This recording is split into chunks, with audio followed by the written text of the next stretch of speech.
2024 தேர்தலில் நமது இந்திய கூட்டணி சரியான பாதையில் சொல்லுவாங்க. அநேகர் இந்த விலைக்கு இது பிரகாசமாக எரியும். அதே போல் பார்த்தீங்கன்னா 10 ஆண்டு ஆட்சி குறிப்பாக பார்த்தீங்கன்றால் இந்திய கூட்டணி விட வேண்டும் என்ற எண்ணத்துடன் இன்று அவர் செயல்பட்டிருக்கிறார்.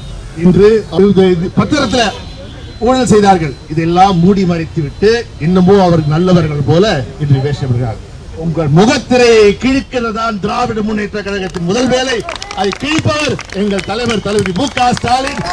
எப்படி எய்ம்ஸ் கல்லூரியை கட்டலன்னு சொல்லி ஒரு செங்கலை வச்சு ஏமாத்தினோ அதை உலகுக்கு கொண்டு வந்தவர் எங்கள் இளம் தலைவர் திரு உதயநிதி ஸ்டாலின் அவர்கள். அதே போல்